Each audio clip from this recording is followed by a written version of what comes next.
And I know there are a ton of topics that we could discuss, but I'm really interested in hearing about some of the big secrets concerning the history of Atlantis and the Hollow Earth and the various races and hybrids that are involved with this story. It is a huge topic. We could spend the whole day on it, but I guess the best place to start would be Lemuria and Atlantis, or can we go back even further than that?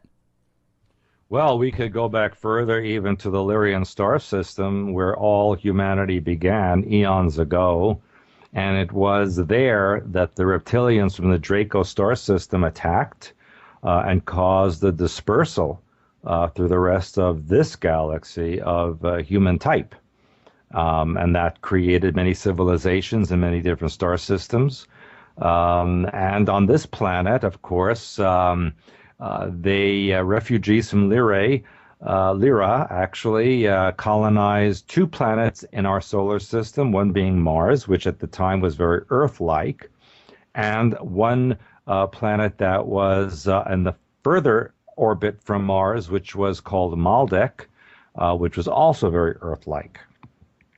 And the reptilians, when they discovered these colonies, many millennia after the destruction of Lyra, sent in an ice comet to our solar system, which was pulled by a manufactured black hole as a propulsion system, if you will. Wow. And as that ice comet entered our solar system, it caused the planet Uranus to start to flip on its axis. It's the only known planet anywhere that instead of going west to east in its spin, actually goes north to south because it was knocked off of its axis. Weird. The ice comet then continued towards the center of the solar system, where it between the gravitational pull of Jupiter, the ice comet, and the sun, it caused Maldek to explode, which is why we have an asteroid belt between Mars and Jupiter. As it continued, it pulled the oceans and atmosphere off of Mars, which is why it has a thin atmosphere now. And then it headed towards the Earth, which was at the time completely covered in water. Even the atmosphere is filled with water. And the ice comet and the Earth went into a rotation around each other, which caused the oceans on the Earth to polarize and freeze, which is why we have the ice caps. And land appeared, which became Lemuria and Atlantis. And then the Earth was pushed from the second position around the sun to the third position, where we are now. And the ice comet took up the second position around the sun. And the ice, because of the light refraction from the sun, started to melt and caused cloud cover, and that became the planet Venus that we know now, which is why it's covered in clouds. Huh. Yeah, and then a little bit later on, when I say little bit, I'm talking centuries, the reptilians drove a vehicle back into this solar system to colonize the Earth, and parked it in orbit around the Earth, and that is the moon that we have now, which is actually an artificial object, which is why only one side faces the Earth at any time. It does not spin like a natural object. It only acts as a parked vehicle, which it is. And that's why we only have a light side and a dark side of the moon. And from there, they colonized the largest continent, which we now know as Lemuria. Weird. So, Lemuria and Atlantis, this is a story, we've heard in myths and legends for a long time. A lot of people hope that there's truth to it, and apparently there is. But is that where Earth comes into play, these two land masses, Lemuria and Atlantis? Well, it was actually Lemuria, or some countries in Asia call it Mu, that the reptilians colonized. And as we know, the reptilians were androgynous. There was male and female in one body. And they lived here for many millennia on their own. They were the only occupants of this planet. And it wasn't until thousands of years later that the refugees from the Lyrian star system came to the Earth and colonized what we now know as Atlantis, which would have been in the Atlantic Ocean as we know it now. Interesting. So they were a whole different species altogether? Were they more like the humans we are today? Yeah, exactly correct. The Lemurian, or I should say those who became the Atlanteans, were very pure human, not what we have now. These were much taller, much lighter skin, lighter eyes, lighter hair, much more etheric in their natural capacity. But of course, when you have a mammalian species and a reptilian species, they don't really belong in the same environment. So eventually there was conflict between Lemuria and Atlantis for eons of time. And eventually Lemuria was destroyed by the Atlanteans because they had technology which disrupted the geomagnetic structure of the Earth and caused Lemuria to sink into what now has become the Pacific Ocean. Dang. So at this point, the reptilians, I've heard you say before that they went into the inner Earth? Correct. That's correct. What people don't understand is that in planetary science, which I have outlined in my book, Blue Blood, True Blood, the Earth and planets like it, Mars, Venus, etc., these were formed when molten material was ejected from its sun.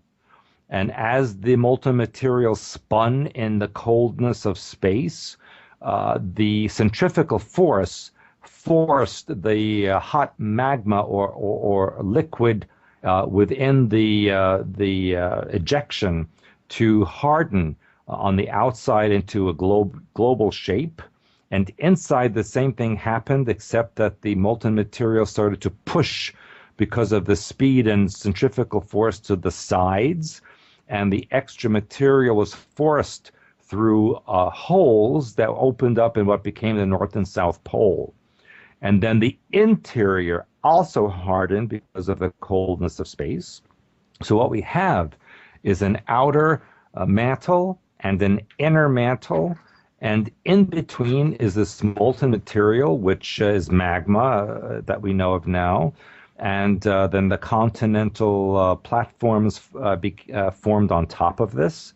And the same as above, so below. So we have a hollow space inside the planet. We have an area of space between the inner mantle and the outer mantle. And there are tunnel systems and caverns that have opened and formed in between. And there are many, many civilizations both in the inside of this planet as well as in the mantle between the inner and outer sections of the planet. That is awesome. And that's actually how I discovered your work, was looking into the Hollow Earth, because that's one of my favorite mysteries and possibilities. And I guess the way you describe it, it's almost like the Earth is a round lava Oreo with like a middle part of lava and then two hard outside edges. Is that kind of accurate? Yes, but in the very center, where conventional science says is the molten core, actually is molten material left over from this formation of the planet. So in effect, we have an inner Earth sun, which is just really molten material that's glowing hot. So in the inner Earth, it's always light. Now, I just recently, last month, did some work in Japan. And there I met scientists from the physics department of Tokyo University, which is considered very elite. And he personally told me that this information is known, and they had verified it at Tokyo University, and they know that it's true, but they're not allowed to reveal this to the public because it would undermine science and biology and everything else that we know in modern science. Right. Yeah, that's awesome to hear. There definitely are huge ramifications. I mean, everything we know about Newtonian physics would be off. Everything we know about gravity and mass would be definitely wrong. We'd have to rewrite all that. But another aspect of this that I thought was really fascinating is if the reptilians went into the inner Earth at this time, I've heard you say this is where we get the stories of hell and demons below, and that sounds pretty interesting, man. Yeah, correct. And you have to remember for a very, very long time, there was coexistence between Lemuria and Atlantis. Not that it was peaceful, there was a lot of war between them. And in fact, the Indian Vedas, the very ancient documents that talk about history from eons of time ago, they talk about the Vimana craft that were able to fly in the sky, and they talk about weapons that were lances that caused mushroom clouds. So it talks about nuclear war Yeah. between Lemuria and Atlantis, and eventually the Lemurians were destroyed. But those who survived went into that tunnel system that I mentioned previously, both into the inner crust of the world and also into the inner earth. And that began the legends of hell and demons underneath the planet, because centuries and millennia after that occurred, the humans that were on the surface did no longer had a memory of what the reptilians looked like. So whenever they were seen, they were considered demonic or the devil underneath the earth. Yeah, man, that's a really compelling thread to me. That I can see the connection there. And another part of the Yeah. story. Oh, go ahead. No, I'm agreeing. If people knew true world history, which my latest book is called True World History, it would be quite fascinating to them.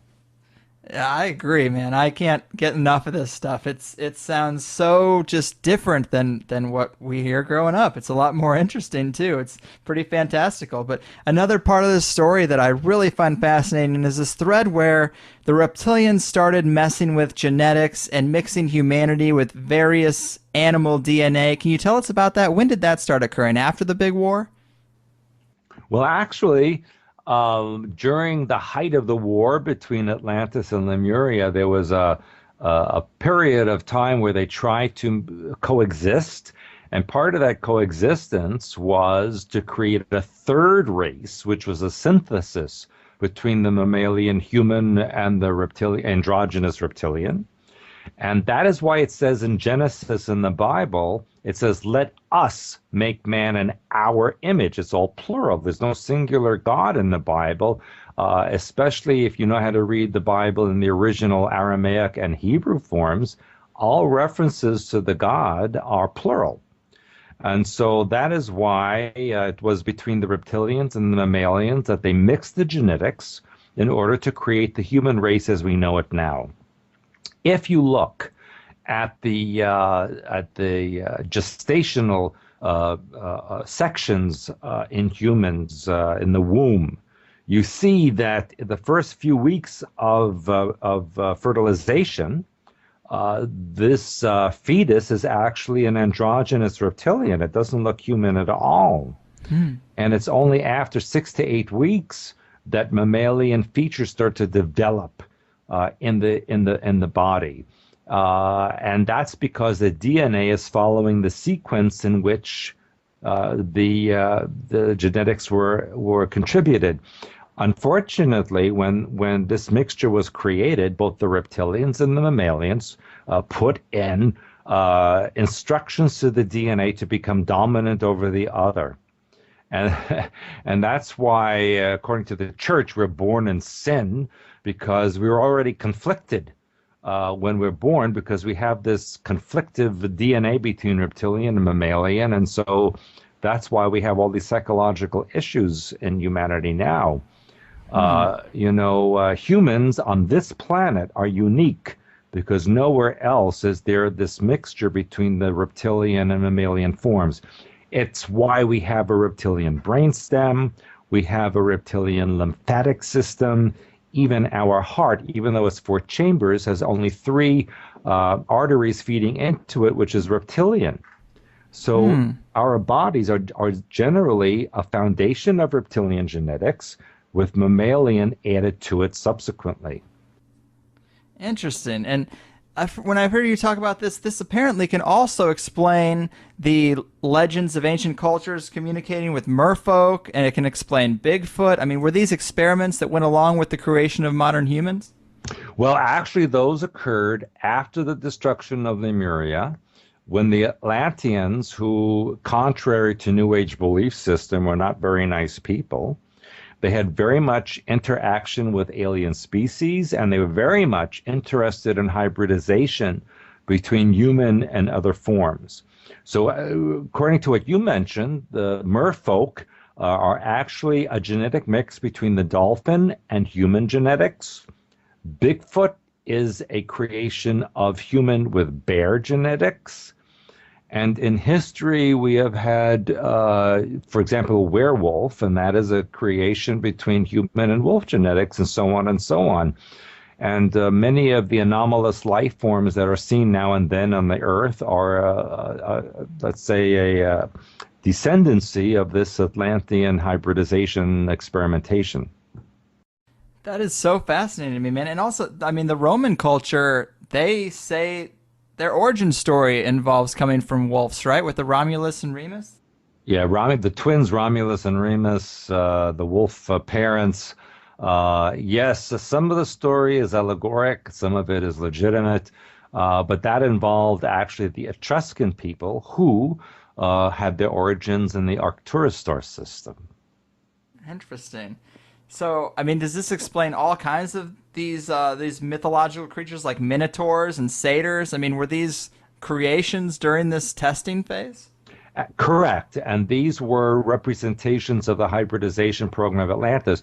Now, remember, many of these legends come from ancient Greece, and ancient Greece was a colony of the Atlantean Empire, which eventually rebelled against Atlantis, and there were wars between the Greeks and the Atlanteans. And that led eventually to the story of the Iliad and the Odyssey? Odyssey, exactly, and all the creatures that were mentioned there. These are based on truth. Interesting. So, for this kind of stuff, what timeline are we talking about? When Greece was fighting with Atlantis? This would have been approximately 12,000 BC. Wow. So, oh, go ahead. No, because Atlantis finally was destroyed in 10,500 BC. Interesting. So, obviously, conventional history puts civilization on the scene with the Sumerians, and not long after the Egyptians, both about 5,000 years ago. Many say that happened after like a global flood, a catastrophe. I mean, is that part of the story accurate, or where did these civilizations spring out of? The story of the flood, as it's mentioned in the Bible, and actually in many stories of different civilizations around the world, that is the story of the sinking of Atlantis, which occurred quite rapidly. Atlantis was destroyed over three basic time periods when they destroyed the morphogenetic grid of the Earth and caused collapse of continents and that kind of thing. But certainly, Sumer is a little bit different, and I wrote about this in Blue Blood book and in my True World History book. Sumer kind of established itself overnight. I mean, one time it wasn't there, and all of a sudden it was there with a high technology. Sumer was based on refugees from the underground of Mars after Mars had the atmosphere and oceans ripped off of it. Over a period of time, the Martians created a mission to colonize the nearest planet, which was Earth, which was now colonizable. And they landed in Sumer and created a civilization there. The interesting thing is, if you put a Caucasian person in a deprivation chamber where there's no outside influence whatsoever, their biorhythm goes to 26 hours, which matches the day on Mars, not the day on the Earth, which is 24 hours. Huh. Wow, that's pretty cool. So, these animal hybrid experiments, do these explain the different races? I mean, are these genetics still coursing through the Earthlings' blood in different ways, like at different sections of the planet? Yes, but I have to explain that after the destruction of Atlantis, there was a large period of time where civilization kind of fell backwards, more into almost a Stone Age kind of presence. And it was at that time that the various refugee civilizations in the galaxy started to come back to the Earth and started to recreate versions of themselves in their own way that created the various ethnic groups, various religious groups, etc., that we now extrapolated to what we have now. Right on. That's. I mean, the story seems to make sense, as odd as it is. But can you tell us a little bit about the link between the dolphin genetics and autism? Yeah, that's a whole nother story. The dolphin species, as you know, they have a higher brain capacity to body capacity, which makes them a higher intelligence than human beings.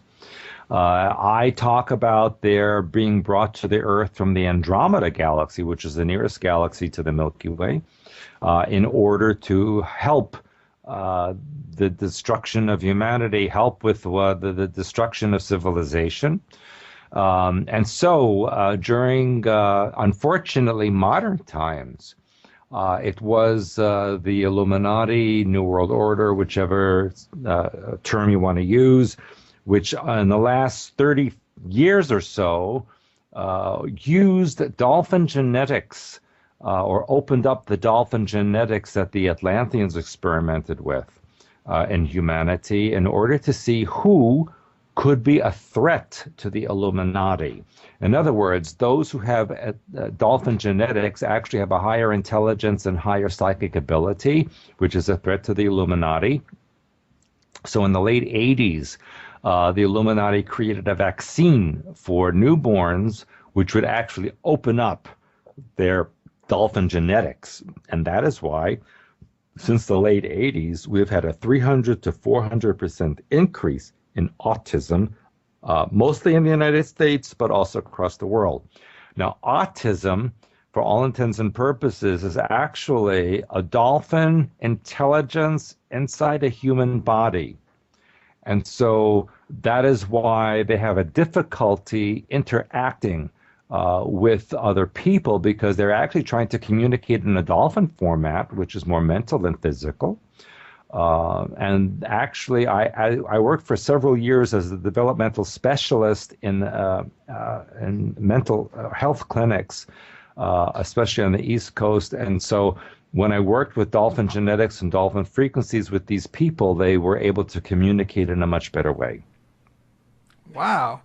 So they're doing that for the people with dolphin genetics. Are they doing any other kind of experiments or any kind of effect on other types of genetics other than the dolphin? Yeah, since especially I will say the mid 1950s onward, once the U.S. government had extensive contact with various alien civilizations, they created a lot of underground bases, and they also experimented with hybridization between human and alien, human insect, human animal, alien insect and animal, etc. Every combination you can think of. One of the most famous combinations that actually got out of hand was in the 1960s, the Mothman of West Virginia and Ohio. You might remember that story. Yeah, really. And that was basically a genetic mix between human and moth, which created this Mothman, which was seen in areas of southern Ohio and certain parts of West Virginia, where the two states meet. And there is an underground U.S. military base and actually a storage facility where they had this creature who unfortunately escaped into the service. Oh, wow. And created this issue. Man, so if we're talking about the common population of the planet, is it safe to say that all of us or most of us have some form of animal genetics? I mean, what are the major ones? We talked about the dolphin, and Bigfoot was a bear, and maybe the Romans come from wolf. But is there any other, what are the major types that are still prevalent in today's population? There are many, and I would say the ones you mentioned are the major ones, but there are also people with lion genetics, people with insect genetics. There's quite a range that go back not only to the Lemurian time period, but also to the current manipulation by the U.S. and other governments who keep this secret and have been doing this for at least 50 or 60 years. Wow, man. So is there a way to tell what genetics we have? Like if I wanted to know what I was made up of? Yeah, well, of course, in my work, I have what we call DNA opening exercises, which I believe you can watch the videos on YouTube. And I teach you how to open your genetics and explore it yourself to see what you have inside of you.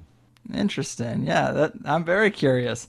And I've heard you say that Earth is kind of like the Afghanistan of the galaxy. Can you kind of explain that statement? Okay. For example, the U.S. Back in 2003 decided that Iraq needed to be, and I quote, liberated, so that it could be free from hostility and totalitarianism.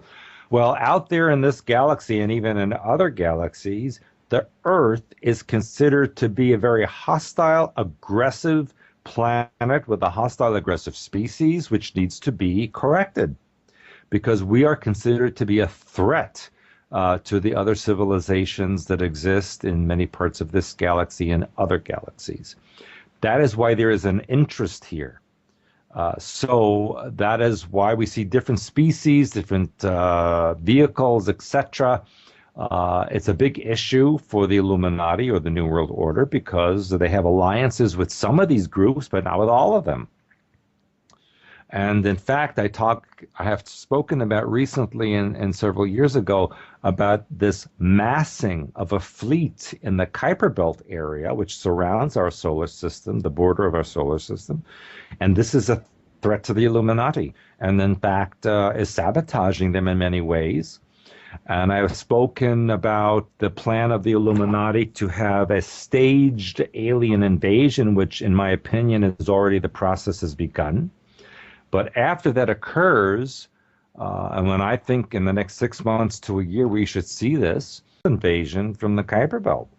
And this is a huge group amassing of many, many civilizations, both from our universe and others, who want to change the way things are here.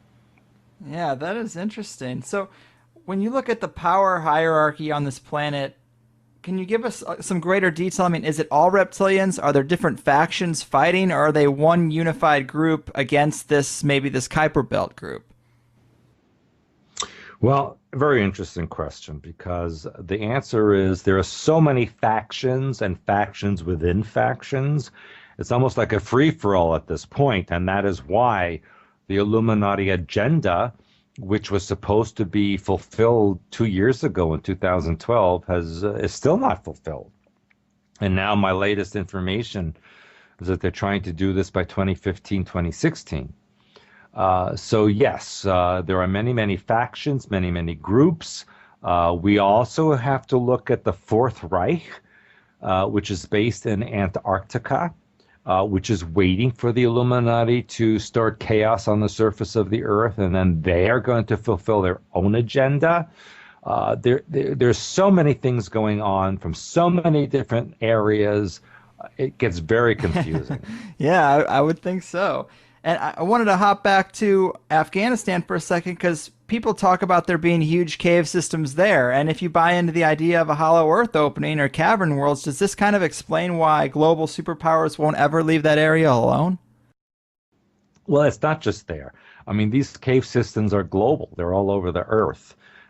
They exist under the ocean. They exist everywhere on this planet. So we can't just say it's Afghanistan or any place else like that. It's just global in nature. Gotcha. It seems like they keep these places pretty well guarded, though, right? Or they keep them in turmoil to keep us from really discovering it, don't they?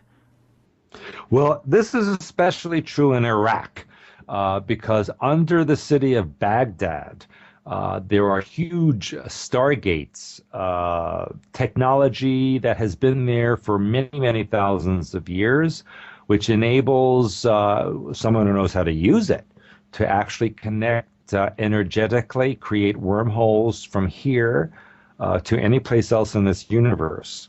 So those who control that Stargate would have a lot of power. Yeah.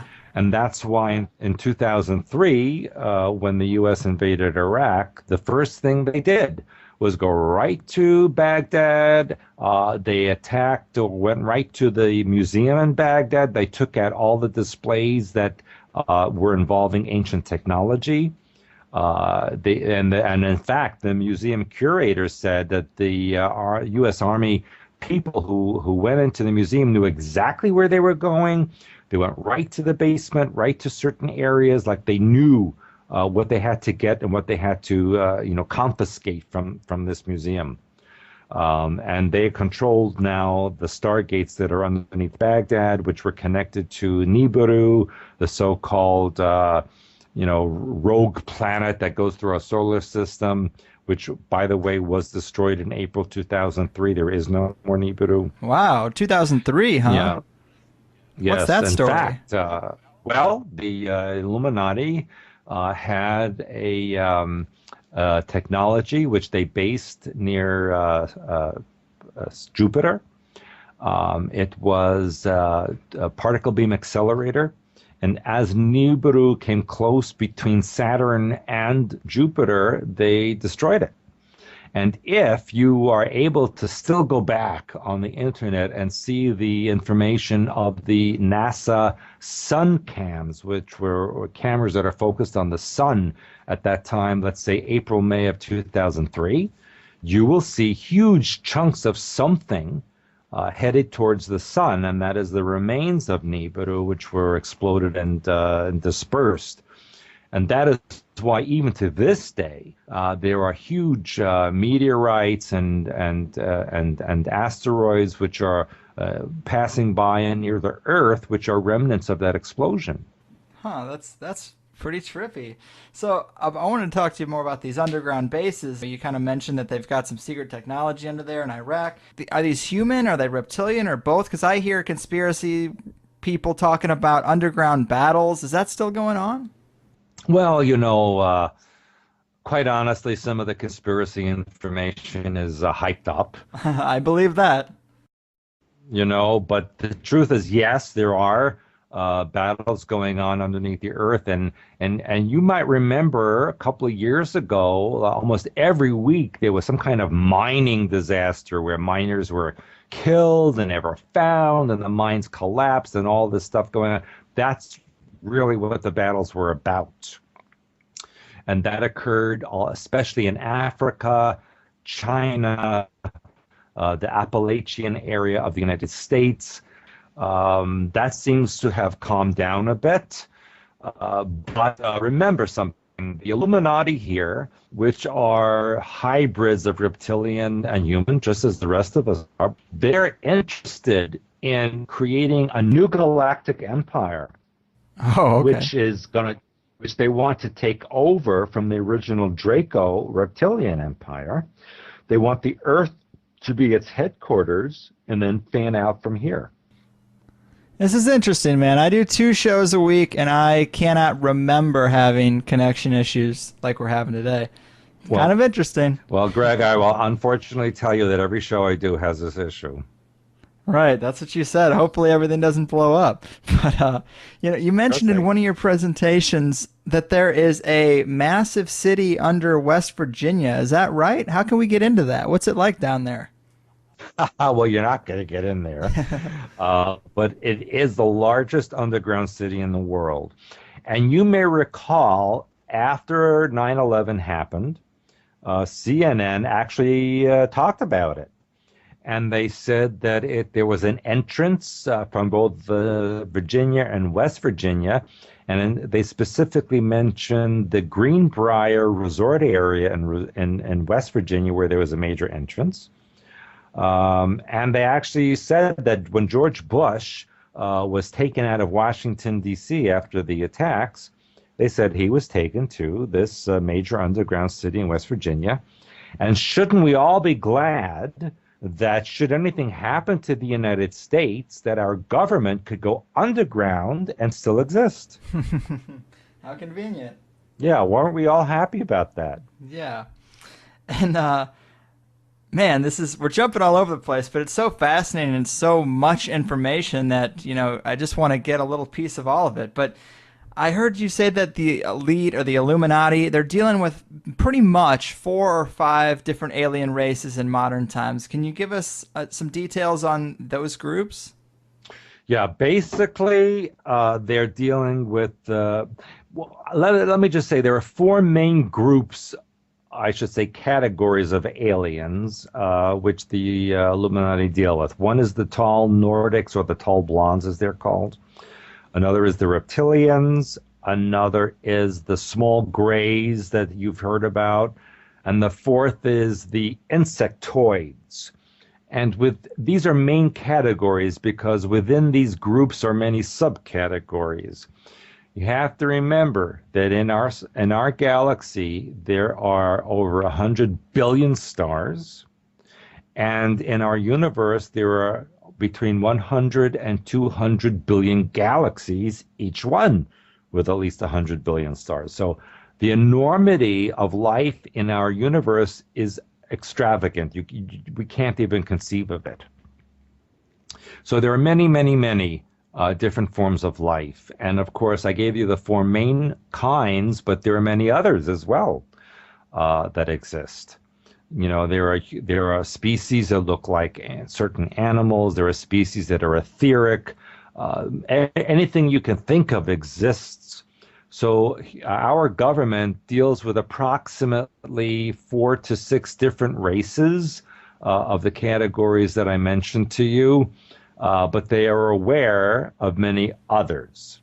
Gotcha. So, Yeah. yeah, I mean, I've had just recently I interviewed a woman who researches contactees, and yes, all 4 of these groups seem to be coming up in people's contact experiences. The ones we hear most often about are the grays and the tall whites, and of course we kind of we know what the reptilians' role is, but what's the role of the tall whites or the grays or even the insectoids? Like, do they all have similar motives, or are they working with the Illuminati or against them? Ha!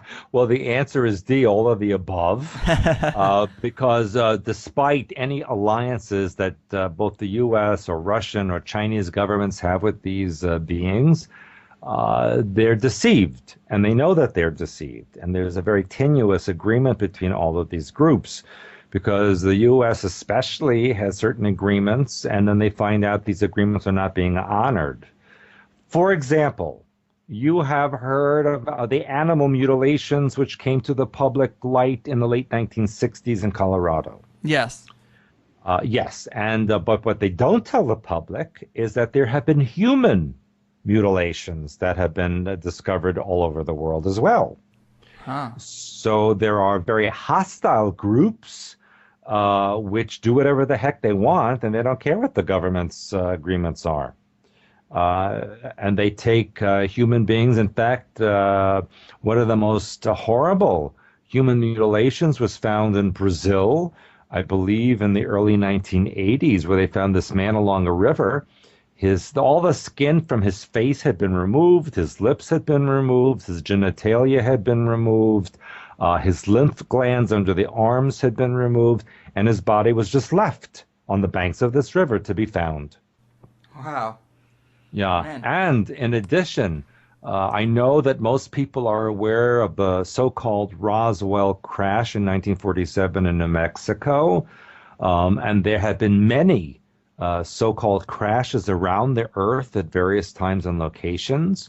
But on some occasions, some vehicles have been shot at and crashed. And some of these were full-bred reptilian vehicles, and when the vehicles crashed, they found human corpses without arms, without legs, without heads, without organs. Obviously, human beings have been taken and harvested for nefarious purposes. Yeah.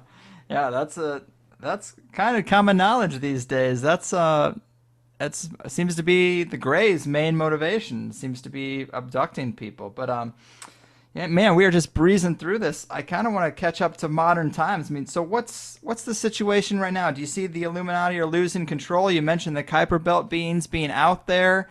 How is the life going to be for us in the next 10 years, you think? Well, that's the $64 million question, isn't it? It is. But I'm willing to take 10% of the 64 million if anyone wants to give that to me. Sure, sure. I'll split it with you. Yeah, yeah, I'll even take 1% for goodness sake.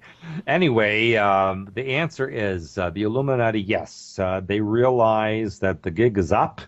That doesn't mean that there's going to be love, light, and peace on this planet. Absolutely not. Unfortunately, because you may have heard of the Hadron Collider near Geneva, Switzerland. Yeah. And the so-called purpose of it is to find, I quote, the God-mind particle. But that's not the reason for it. What they're trying to do is collapse various alternative or parallel universes into this one, where the Illuminati have achieved their agenda. Because the looks of it is that in this particular timeline, they're not going to achieve their agenda because they've been sabotaged both from humanity and from outside of this planet. And I go again to the Kuiper Belt group, which have sabotaged the collider in Switzerland. And there's also a collider in Aurora, Illinois, and others around there's one in Texas, etc. And these are designed to create an influx of lower astral entities into society in order for the Illuminati to fulfill their purpose. The bottom line is, the way I see it, by 2015, 2016, the Illuminati will have already fulfilled their staged alien invasion, and then a real invasion will occur from the Kuiper Belt. These beings in the Kuiper Belt are aligned with the Fourth Reich, which is in Antarctica, which is why the Illuminati no longer allow any information from Antarctica to be in the public news or media. And my feeling is that the Kuiper Belt beings, who are quite advanced, and there are civilizations there we've never even heard of before, will be successful. And the Illuminati will have to either be eliminated or scattered to other locations.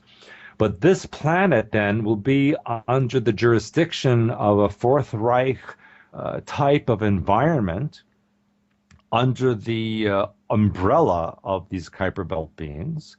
And you know what that will be like, nobody knows at this point. Yeah. My feeling is at some point in the future, linearly, human beings will take their power back and we will become independent. You know, when that happens, it's up to humanity. Unfortunately, Greg, when I look out there at civilization, I see a lot of stupid people. People who believe what the media tells them. They believe in global warming. They believe in all the SARS virus and all these other things that they're told. It's all a bunch of crap. It doesn't exist. In fact, an ice age is coming to the planet, not global warming. So that's why we're seeing all these extremes. This has nothing to do with what the media is telling you. So my advice is to go within, to open up that 90% of the mind that you're not using, the 97% of the DNA that's called junk DNA. Open that up and use it. Because if we take our power back, then the Illuminati and the Kuiper Belt and anything else that's out there will have no power over us. We have our own power. That internal strength.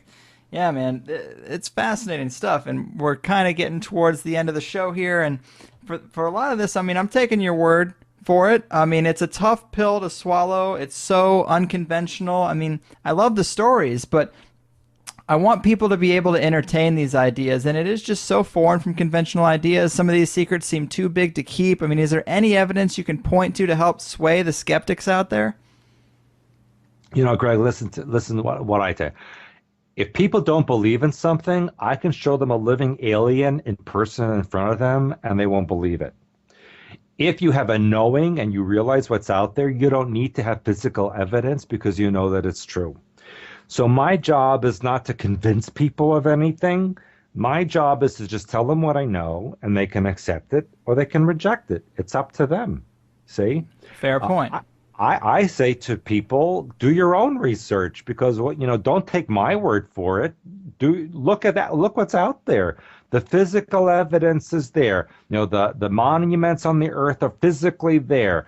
The genetics of alien intervention in humanity, it's physically there. Just look at how humans gestate in the womb, and you can see it. Read the symbolism that's in the Bible. Do not take it literally, but look at the symbolism behind it. Look at the Bible code, which can only be deciphered by computer. These are evidence to me. That's why I go all over the earth. I've been to all 7 continents. I've been to almost every country on this planet to find the real information, and I present it to people. But that's all I can do. The belief, the knowing has to come from you.